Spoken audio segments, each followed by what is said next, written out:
KWI di tahun ini. Kami terus menggerakkan persaudaraan umat pilihannya. Ya.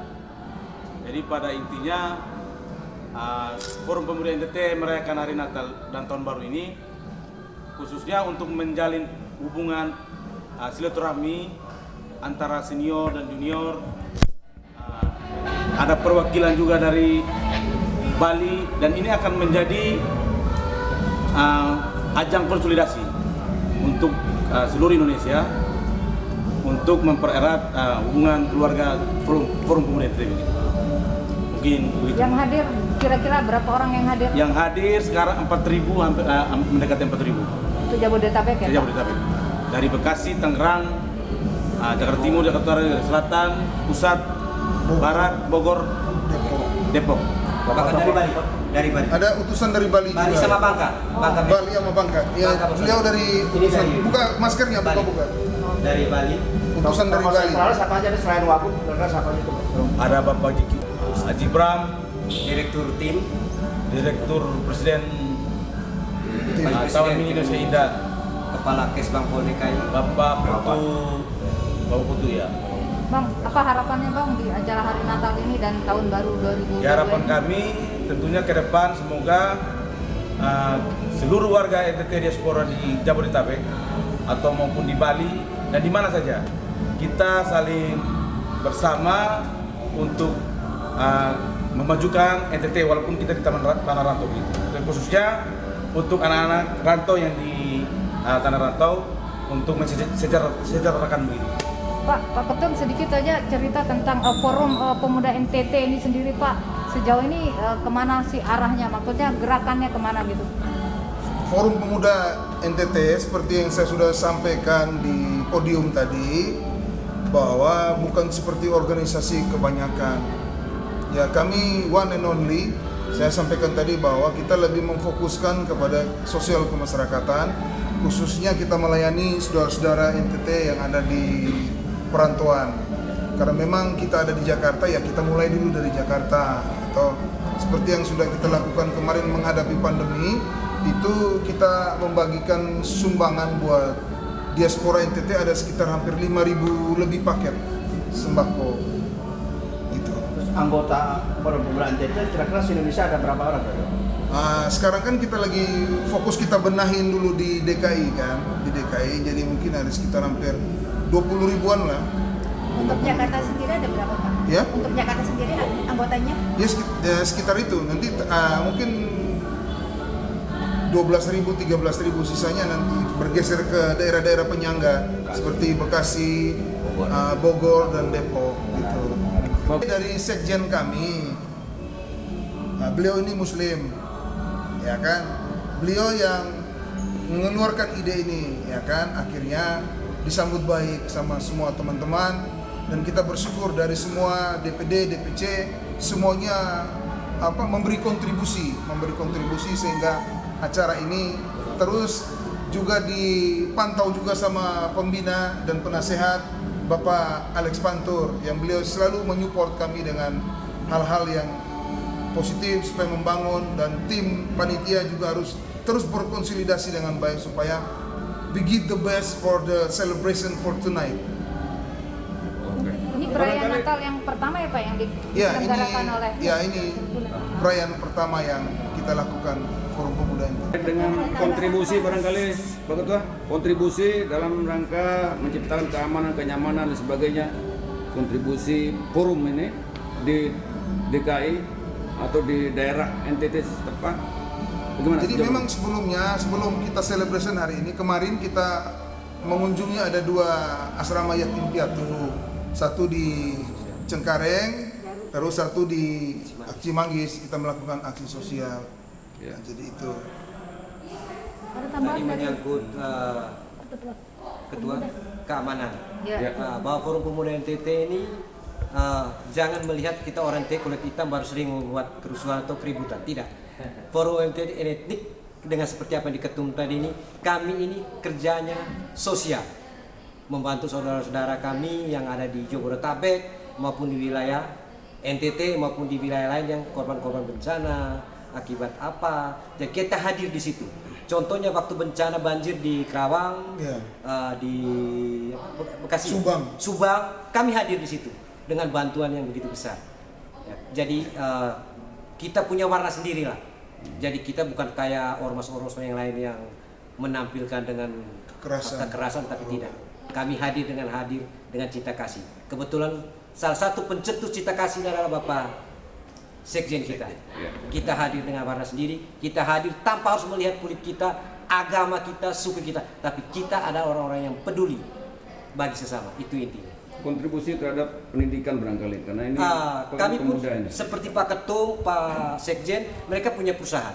Perusahaan ini bergerak dalam hal-hal tenaga kerjaan, dan mereka selalu bagaimana saudara-saudara di sana yang belum bekerja disalurkan sama beliau-beliau. Itu secara resmi ya, legal ya. Di dalam masa pandemi COVID-19 ini kan pasti banyak halangan dan rintangan dan cobaan macam-macam mungkin. Palan supaya kita tidak melangkah. Kan kita nih kan hidup harus memberikan hidup bagi saudara-saudara yang membutuhkan. Tapi kalau kita dengan keadaan situasi dan kondisi itu menjadi penghalang, ya tidak usah jadi manusia aja. Ya ngapain kita jadi manusia kalau kita hidup tidak untuk memberkati, memberi hidup buat orang-orang yang membutuhkan itu. Tetap semangat. Juga seperti Pak Ketua, saya dan beberapa ini Ketua Barat juga. Memang saat pandemi ini memang masa sulit ya. Kita akui masa sulit. Bahkan kami sendiri terdampak dari saya kena juga COVID 5 minggu saya semua kena. Tapi apa yang kita harus, apakah harus kita mendiam diri sementara masih banyak saudara kita yang membutuhkan kita?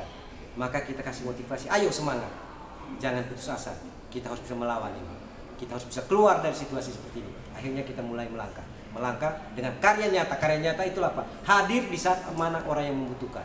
Begitu banyak ada saudara-saudara kita yang masuk rumah sakit, ya kan di saat pandemi, begitu banyak yang kami hadir di sini. Kalau kami mengurus kontribusi di Pemda setempat di daerah asal kita sejauh mana nih? Barangkali itu tidak usah ditanya lagi.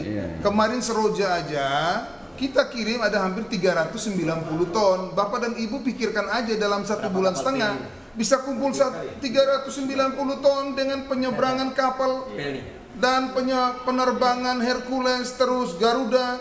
Nah ini kita lihat bahwa ini cara Tuhan. Tuhan menggerakkan hati semua orang sehingga semua orang itu peduli ya toh.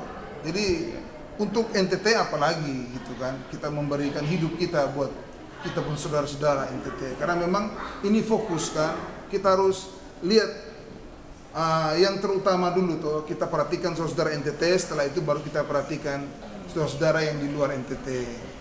Harapannya terakhir pada generasi muda NTT dan pemerintah apa kira-kira? Harapan kami ke depan ya kita tetap baku sayang, baku jaga, baku topang, itu aja harapan kami. Dan kita ya udah memberikan itu tadi seperti saya katakan, memberi hidup buat saudara-saudara kita. Itu aja. Terus dengan toko-toko yang demikian ya toh kan. Karena kontribusinya aja kurang. Terus terang, ini yang perhatikan kami ini toko-toko NTT yang ada di Senayan ini hanya Bapak Jeki aja, catat ini saya punya omongan. Catat. Catat omongan saya. Pak siapa Pak? Bapak Jeki Uli aja yang peduli dengan ini. Kami orang lapangan ini yang mungkin hanya sebagelintir orang merasa bahwa ya kita ini masyarakat kelas 2 ya it's not problem for me. Iya kan? Tidak ada persoalan buat kami begitu. Dengan yang perhatikan kami kepala badan penghubung. Nah itu aja. Dengan Bapak Gubernur kami, Pak Victor dan Pak Yosef Nesoi. Kalau yang lain-lain sih kontribusi nggak ada lah. Ya itu ya. Untuk Pak Sekjen, segmen tambahannya Pak untuk kegiatan hari ini Pak kan sebagai Muslim ya, Muslim untuk kegiatan ini. Ya untuk kegiatan hari ini saya cukup puas ya, cukup puas walaupun masih jauh dari harapan saya. Karena sebenarnya impian saya bahwa kita orang NTT, orang Timur ini kan terkenal dengan toleransi. Nah itu yang saya ingin menunjukkan ke Indonesia, menunjukkan ke nasional bahwa kami ada. Dan kami ingin menunjukkan toleransi itu seperti apa. Harapan saya sebenarnya itu bisa berkumpul saudara-saudara saya yang Muslim, kita bisa berbaur mengadakan hal seperti ini kan. Kegiatan yang mana di kampung kami sering mengadakan ini. Natal bersama, halal bihalal. Nah sebenarnya itu cita-cita saya dari dulu sih. ingin mempersatukan saudara-saudara kita yang muslim bisa berbaur, kita memberikan contoh buat Indonesia bahwa toleransi itu indah. Sehingga tidak ada lagi perdebatan-perdebatan, tidak ada lagi saling sindir, tidak ada lagi yang berbicara tentang agama di sana sini, ribut tentang agama. Mudah-mudahan itu bisa hilang. Jadi harapan saya ini mungkin pertama kali ya kami mengadakan Natal. Harapan saya di tahun depan 2023 kami bisa mengadakan kegiatan Natal yang lebih besar dari ini. Dan rencananya kami mengadakan di Gelora Bung Karno ya. Tadi mudah-mudahan saudara-saudara saya yang muslim bisa melibatkan diri di sini, kita memberikan warna buat Indonesia. Plus bahwa kami punya rencana agenda terdekat yang terbesar adalah halal bihalal NTT Jakarta. Itu dicatat. Kami akan laksanakan, mungkin doain aja tidak ada halangan dan mungkin akan besar dari seperti ini. Karena ini kan pilot project. Pertama segini berarti kedepannya akan lebih besar lagi. Kira-kira bulan apa Pak? Doain aja. Doain aja pas selesai Idul Semoga Fitri. pandemi ini tidak makin besar, berarti bisa April nanti kita akan ledak. Saudara NTT yang ada di Jakarta, Bogor, dan Depok, mari kita bersatu dalam rumah besar ini, Kita Forum semua Pemuda bersaudara. NTT. Di sini kita memberi diri satu dengan yang lain. Seperti saya sudah sampaikan bahwa kesimpulan dari perayaan kita hari ini adalah baku tolong. Itu aja. Bang, Tidak.